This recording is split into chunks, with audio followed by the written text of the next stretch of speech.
Hello दोस्तों, कैसे हो? आपका स्वागत है त्रिपाण स्टडी सेंटर में। आज जो हम करने जा रहे हैं सोशल साइंस यानी सामाजिक विज्ञान, जो कि काफ़ी महत्वपूर्ण टॉपिक है। इस पे हम हर एक विषय पे जो है विस्तार पूर्वक चर्चा करेंगे और हर एक पहलू पे प्रकाश डालने की कोशिश करेंगे। चलिए देखते हैं हमारा आज टॉपिक क्या है। भारत में वैदिक काल। देखिए, भारत में किस प्रकार की जो वैदिक काल हुए और वैदिक काल में देखा जाए तो किस किस चीज़ का जो है उदय हुआ और क्या महत्वपूर्ण था, तो इसके बारे में हम विस्तार पूर्वक चर्चा करेंगे और हर एक पहलू पर जो है नज़र डालेंगे। तो आप इसी तरह बने रहे त्रिपाण स्टडी सेंटर के साथ। तो देखा जाए भारत में वैदिक काल, तो वैदिक काल किस प्रकार की थी? कहते हैं प्राचीन भारतीय इतिहास में एक नए चरण की शुरुआत वैदिक युग से ही होती है। यानी नए जो है चरण की शुरुआत देखा जाए तो मैक्सिमम वैदिक युग से ही हुई है, जिसका आरंभ करीब जो देखा जाए तो 1500 ईसा पूर्व भारत में आर्यों के आगमन से ही हुआ। यानी भारत में आर्यों के आगमन से ही वैदिक काल का जो है शुभ आरंभ हुआ। और ये काफ़ी महत्वपूर्ण क्वेश्चन आ जाता है कई भी एग्जाम के अंतर्गत। और यह युग लगभग 1000 वर्ष का था। यानी 1000 वर्ष का जो है ये युग माना गया वैदिक काल, जिस दौरान कई आर्थिक, सामाजिक और धार्मिक परिवर्तन देखने को हमें समाज में मिले। आर्थिक, सामाजिक और आर्थिक परिवर्तन, इसलिए वैदिक युग को जो है बराबर अवधि के दो कालों में विभाजित किया गया जाता है। एक पूर्व वैदिक काल है का नाम दिया गया और दूसरा जो था उत्तर वैदिक काल, जो कि काफ़ी महत्वपूर्ण यहाँ पर बात आता है। यदि हम बात करें पूर्व वैदिक काल की, तो जो कहते हैं पूर्व वैदिक काल की जानकारी मुख्यतः हमें जो है ऋग्वेद से ही मिलती है। ऋग्वेद में जो है पूर्व वैदिक काल के बारे में सारी इन्फॉर्मेशन जो है गिवन है, जो कि प्रथम वेद माना गया है। यानी आपके लिए यूपीएससी के एग्ज़ाम के लिए भी ये क्वेश्चन आ जाता है कि जो है प्रथम वेद कौन से हैं, तो प्रथम वेद जो है ऋग्वेद है। और ऋग्वेद जो है किस काल अवधि में थी, तो पूर्व वैदिक काल में इसका जो है मुख्य विशेषता मिली है। और इस काल के लिए जब वैदिक कबीले पंजाब, अफगानिस्तान सहित भारतीय उपमहाद्वीपों के उत्तर पश्चिम भाग में रहते थे। हमारे पास कोई खास जो है प्राथमिक प्रमाण इसके नहीं है, लेकिन कहते हैं काफ़ी महत्वपूर्ण भी है। यह शायद इसलिए है क्योंकि ये पूर्व वैदिक लोग प्रायः घुमंतरू जीवन व्यतीत किया करते थे। यानी ये जो होते थे घुमंतरू होते थे, एक जगह टिक के अपना जीवन यापन नहीं करते थे, समय के अनुसार वो घूमते ही रहते थे और किसी एक जगह पर लंबे समय के लिए नहीं टिकते थे। तो ये काफ़ी महत्वपूर्ण है कि पूर्व वैदिक काल के लोग जो होते थे घुमंतरू किस्म के होते थे। उनकी अर्थव्यवस्था मुख्यतः पशुपालन पर ही आधारित होती थी। यानी वो पशुपालन करने में काफ़ी सक्षम थे। मवेशी पालन आजीविका का मुख्य साधन हुआ करता था उस समय, किंतु घोड़ों, बकरियों और भेड़ों का भी काफ़ी उस समय महत्व था। यानी उस समय घोड़े, बकरियों और भेड़ों का काफ़ी उनके जीवन में बहुत ही महत्वपूर्ण स्थान हुआ करता था। थोड़ी बहुत खेती भी की जाती थी, जो कि काफ़ी महत्वपूर्ण था। समाज की इकाइयाँ भी परिवार, कुल और कबीला जन के रूप में उस समय विद्यमान थी। जाति प्रथा उस समय नहीं थी, क्योंकि जाति प्रथा होने का यहाँ पर हम कोई संकेत हमें नहीं मिला है। कबीलों का मुखिया राजा कहलाता था और देवी देवताओं की पूजा भी की जाती थी, जिसमें सबसे प्रमुख जो उस समय देवी देवता होते थे पूर्व वैदिक काल में, वो इंद्र होते थे। तो ये काफ़ी महत्वपूर्ण जो है एग्जाम भी से, कोई भी एग्जाम भी से इम्पोर्टेंट है कि पूर्व वैदिक काल में मुख्य देवता कौन थे, तो इसका साफ आंसर है इंद्र थे। ठीक है ना, यानी जो है इंद्र देवता को जो है पूजा की जाती थी, जो रेन के लिए उत्तरदायी होते थे। उसके पश्चात आता है उत्तर वैदिक काल के बारे में हमें काफ़ी अधिक विस्तार से जानते हैं, जिसके लिए हमारे स्रोत्र है विशाल उत्तर वैदिक साहित्य में प्रचुर पुरातात्विक सामग्री जो है विद्यमान है। उत्तर वैदिक साहित्य में शामिल है बाकी 3 वेद है, जिसमें समवेद, यजुर्वेद, अर्थवेद। देखिए, उत्तर वैदिक काल का जो देन है समवेद, यजुर्वेद और अर्थवेद, तो ये आपको नोट कर लेना चाहिए कि उत्तर वैदिक काल के जो है हमें जानकारी मिलती है 3 वेदों से, समवेद, यजुर्वेद और अर्थवेद। कहते हैं चारों वेदों के ऊपर रचे गए ग्रंथ, यानी कि ब्राह्मण, अरण्यक और उपनिषद, तो ये काफ़ी महत्वपूर्ण था। इस काल के जो है ढेर सारी जगहों की भी खुदाई हुई और हर जगह एक खास किस्म के जो है विद्रभांड मिलते हैं, जिन्हें हम चित्रित जो है घूसर यानी वुंद्रभांड, अंग्रेजी में हम इसको पेंटेड ग्रे वॉर्ड भी कहते हैं। इसलिए इस स्थलों को जो है जो दृश्य यानी PGW स्थल भी कहते हैं, जो काफ़ी महत्वपूर्ण रहता है। यदि बात करें हम आगे उत्तर वैदिक काल के दौरान आर्य समुदाय बड़े पैमानों पर जो है पूर्व की ओर प्रस्थान कर सिंधु गंगा द्वाब और ऊपरी गंगा मैदान में बस गए थे। तो उत्तर वैदिक काल की ये बहुत काफ़ी महत्वपूर्ण बात है कि इसके दौरान आर्य समुदाय बड़े पैमानों पर जो है पूर्व की ओर प्रस्थान करके सिंधु, गंगा और ऊपरी गंगा मैदान में बसे थे और ये काफ़ी वहाँ पर जीवन व्यतीत करे। इस काल के अंत में जो है पूर्व दिशा की और आगे 3 राज्यों की स्थापना भी की गई, जो कि काफ़ी महत्वपूर्ण थी। उसमें से काशी, कौशल और विदेह, ये काफ़ी महत्वपूर्ण और इसके बारे में आप जानते भी होंगे। काशी, कौशल और विदेह। खेती बाड़ी अब प्रधान कार्य उस समय बन गया था, क्योंकि उससे पहले जो था जो है बकरियों का पालना, गोरों का पालना, ये मुख्य थी। लेकिन जैसे जैसे हम उत्तर वैदिक काल में आए, यहाँ पर खेती बाड़ी जो है प्रधान कार्य बन गया था और कई फसलें जैसे गेहूँ, चावल, ईख उगाई जा रही थी उस समय, जो कि काफ़ी महत्वपूर्ण था। शिल्प की संख्या भी बढ़ गई थी काफ़ी हद तक और लोहे के हथियार और औजार इस्तेमाल होने लग गए थे इस समय के दौरान, यानी उत्तर वैदिक काल में। लोग अब जो है गाँव में स्थिर जीवन व्यतीत कर रहे थे। जाति प्रथा उभर कर 4 वर्णों के रूप ले ली थी, यानी इस समय जो है जाति प्रथा वर्णों का रूप धारण कर लिया था।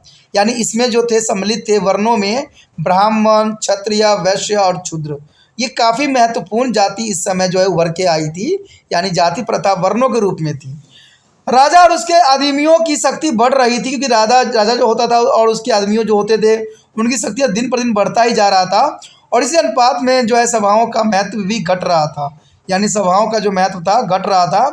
यज्ञ अब बड़े बस जब विस्तृत हो चले थे और इंद्र देवता का महत्व कम हो गया था, यानी इंद्र देवता जो है इस समय बिल्कुल ही कम हो गया था, इनको अधिक नहीं जो है पूजा जाता था और नए देवता जैसे कि प्रजापति अब मुख्य हो गए थे।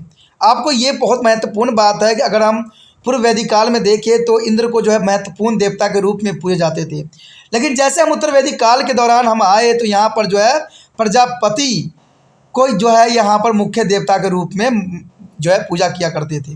तो ये काफ़ी महत्वपूर्ण है कोई भी एग्जाम व्यूज के अंतर्गत। इस काल के अंत में योगों के कर्म कांड के विरुद्ध एक जो है प्रतिक्रिया भी देखी जा सकती है, खासकर उपनिषदों में, तो ये काफ़ी महत्व रखता है। उसके पश्चात आता है वैदिक कत्र युग। ये देखिए वैदिक जो है कत्र युग बहुत काफ़ी महत्वपूर्ण थी और कहते हैं ये 6ठी सदी ईसा पूर्व में और उत्तर और पूर्व भारत में बड़े राज्य उभरे जिन्हें हम महाजनपद कहते हैं, यानी ये सारे राज्य जो उभरे थे इसके दौरान वैदिक कत्र युग में, तो 6ठी शताब्दी के आसपास इसको माना गया था और ये उत्तर और पूर्व भारत में बड़े राज्य उभरे जिन्हें महाजनपद कहते थे। और इस तरह के 16 राज्य थे। 16 राज्य काफ़ी महत्वपूर्ण थे, जिसमें अंग, मगध, बज्जी, काशी, कौशल, मल्लल, करु, पंचाल, वत्यस, अवाती, कवोज, गंधार, अमस्क, जेदी, तमस्य और सुरसेन थे। तो ये काफ़ी जो राज्य के उपनिषद के पाठ हुआ करते थे।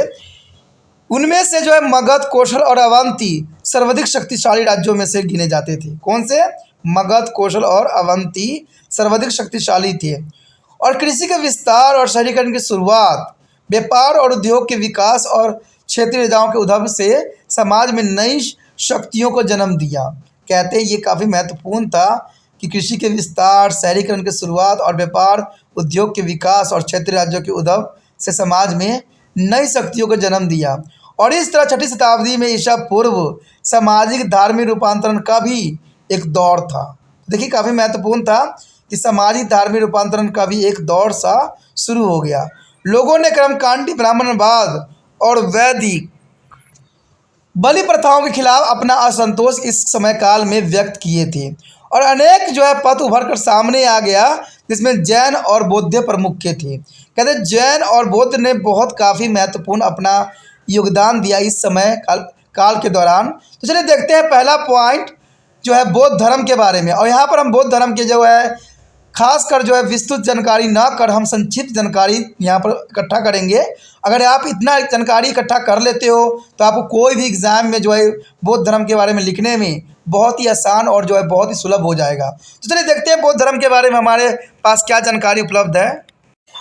यहाँ जो हमारा अगला पॉइंट आया है बौद्ध धर्म। बौद्ध धर्म जो है काफ़ी महत्वपूर्ण है हर एक एग्ज़ाम के व्यू से। तो चलिए देखते हैं हम बुद्ध धर्म के जो है यहाँ पर संक्षिप्त इतिहास के बारे में जानने की कोशिश करें। तो बात करें अगर बौद्ध धर्म के, तो बौद्ध धर्म के जो स्थापक के रूप में गौतम बुद्ध का जन्म जो हुआ था 563 ईस्वी में हुआ था। यानी गौतम बुद्ध ने जो है बौद्ध धर्म की स्थापना किया था। गौतम बुद्ध ने बौद्ध धर्म का स्थापना किया और इनका जन्म जो था 563 ईसा पूर्व में भारत नेपाल सीमा पर स्थित लुम्बिनी में हुआ था। यानी भारत नेपाल स्थित जो है लुम्बिनी में हुआ था। और वह कपिल वस्तु के शाक्य क्षेत्रीय राजा सुयोधन के बेटे थे। यानी कपिलवस्तु के शाक्य क्षेत्रीय राजा सुरधोधन के बेटे थे। और 29 वर्ष में जो है गौतम ने घर छोड़ दिया था, यानी 29 वर्ष में गौतम बुद्ध ने जो है अपना घर छोड़ दिया था। और इनके घर एक पुत्र भी जन्म हुआ था जिसका नाम राहुल था। कहते पुत्र और जो है पत्नी को छोड़ के ये जो है जंगलों में चले गए और वहाँ जाके उन्होंने बोध गया में पीपल पेड़ के नीचे बोधि ज्ञान प्राप्त की। और उनको जो है पीपल के पेड़ के नीचे बोध जो है ज्ञान का प्राप्ति हुआ। उन्होंने अपना पहला उपदेश जो था धर्म चक्र प्रवर्तन यानी वाराणसी के निकट सरनाथ में दिया था। ये भी काफ़ी महत्वपूर्ण है कि अपना पहला उपदेश उन्होंने धर्म चक्र प्रवर्तन यानी वाराणसी के निकट सरनाथ में दिया था। उनकी शिक्षाओं में 4 आर्य सत्य अष्टकी मार्ग सम्मिलित थी। 4 सत्य और अष्टक मार्ग जो है सम्मिलित थी। बौद्ध के अनुसार अगर देखा जाए तो 4 जो मुख्य यहाँ पर बताए गए आर्य सत्य, तो पहला आर्य सत्य तो यही था कि दुनिया दुख से भरी हुई है, दुनिया जो है दुख से भरी हुई है। दूसरी बात ये कहते हैं कि तृष्णा दुख का सबसे बड़ा कारण होता है। इंसान की जो तृष्णा होती है वो दुख का सबसे बड़ा कारण हो बनता है। और तीसरी बात यही उन्होंने बताया था कि तृष्णा पर जीत हासिल करने से दुख खत्म किया जा सकता है। बात सही है, हमारी जितनी इच्छाएं रहती हमें उतनी ही दुख मिलता है। अगर हम इच्छाओं की अब त्याग दें तो हमारा दुख भी जो है कम हो जाएगा। और कहते हैं चौथी बात यही थी कि जो अष्टक मार्ग पर चलकर प्राप्त किया जा सकता है, यानी इसको जो है सारे चीज़ों को खत्म करना है तो आपको अष्टक मार्ग पर चलना पड़ेगा। और अष्टक मार्ग जो थे 8 सिद्धांत थे इनके। और 8 सिद्धांत में पहला सिद्धांत थी सच्ची दृष्टि, दूसरा था सही उपदेश, तीसरा था सत्वचन, चौथा था सत्कर्म और 5वां था सच्ची आजीविका, छठी थी सत्प्रयास और 7वीं जो थी समदृष्टि समजस्मिष्टि और जो देखा जाए 8वीं थी सद्मनन। सद्मनन जो काफ़ी महत्वपूर्ण था, यानी देखा जाए तो इन्होंने जो है तृष्णा का सबसे बड़ा जो है दुख का कारण बताया। अगर इन तृष्णाओं से अगर आपको मुक्ति चाहिए, अगर जीवन में अच्छा खुशहाली जीवन जीना चाहते हो तो आपको अष्टक मार्ग अपनाना पड़ेगा, जो कि इनके मुख्य जो है विचारधारा थी। कहते हैं अगर हम बात यहाँ पर करें, उन्होंने जो है भोग विलास और कंजूसी दोनों चरम बिंदुओं को हटाकर मध्य मार्ग पर चलने की कोशिश शिक्षा दिया था उन्होंने। और अपने अनुयायियों के लिए वो आचार सहित यानी चोरी नहीं करना, जो है हत्या नहीं करना इत्यादि को जो है सूत्रबद्ध भी किया था। यदि बात करें हम इनकी मृत्यु की तो कहते हैं 80 साल की उम्र में जो है 483 ईसा पूर्व में उत्तर प्रदेश के जो है कुशीनगर में उनके जो है उनको निर्माण प्राप्त हुआ, यानी उनकी जो है हमेशा के लिए जो है वो निर्माण को प्राप्त किए, वो भी 80 वर्ष की उम्र में। तो इसके भी काफ़ी महत्वपूर्ण बात थी। आगे हम देखते हैं जैन धर्म के विषय में। चलिए जैन धर्म में देखते हैं कि जैन धर्म की विशेषताएं क्या बताती है। यदि बात हम करें जैन धर्म की तो जैन धर्म भी काफ़ी महत्वपूर्ण था। और कहते हैं ऋषभनाथ जो थे जैन धर्म के स्थापक के रूप में जाने जाते हैं, यानी ये पहले तीर्थक थे। ऋषभनाथ जैन धर्म के पहले स्थापक थे।